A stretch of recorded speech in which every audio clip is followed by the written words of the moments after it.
Колку повеќе надлежните ги зголемуваат заканите и притисоците за да се откажат од бојкотот на наставата, барем двојно поголема е решеноста кај македонските матуранти да го продолжат бунтот против актуелните одлуки на Министерството за образование, најмногу околу полагањето на престојната државна матура. Признаваат дека се уплашени од заканите на професорите и директорите, но нивната убеденост дека одлуките на Министерството воопшто не се поволни за нив, велат дека го победувала нивниот страв.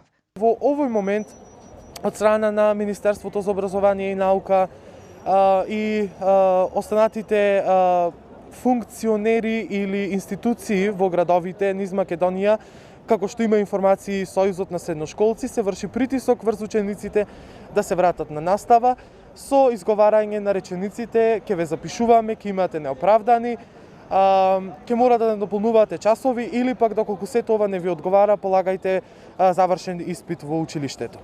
Со бојкотирање на онлайн наставата веќе цела недела поддршка на своите врсници од земјава им даваат и матурантите од 5 прилепски средни училишта, чиј број изнесува околу 1000 ученици. Над 70% од нив, според Велковски, наставата секојдневно ја бојкотираат. Разочарани од досегашниот однос на министерката Царовска, тие ја демантираат и нејзината изјава дека помеѓу матурантите се вршело сајбербулинг. Ние како Сојуз ниту во еден момент не извршивме некаков сајбербулинг врз нашите соученици. Ние никога седнавме повеќе пати на маса со министерката, но ниту во еден случај нашиот договор кој што не беше потпишан подоцна од како излезе министерката не беше истиот потврден, туку беше видоизменуван.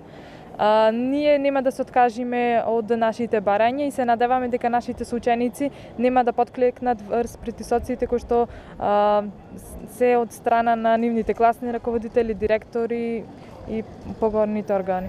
Доколку и понатаму продолжи овој тренд на неуспешни преговори, македонските матуранти, освен со бојкотот на наставата, се закануваат и со порадикални мерки, а за притисоците кои сега ги трпат, велат дека помош ке бараат и од Народниот правобранител и од Хелзиншкиот комитет.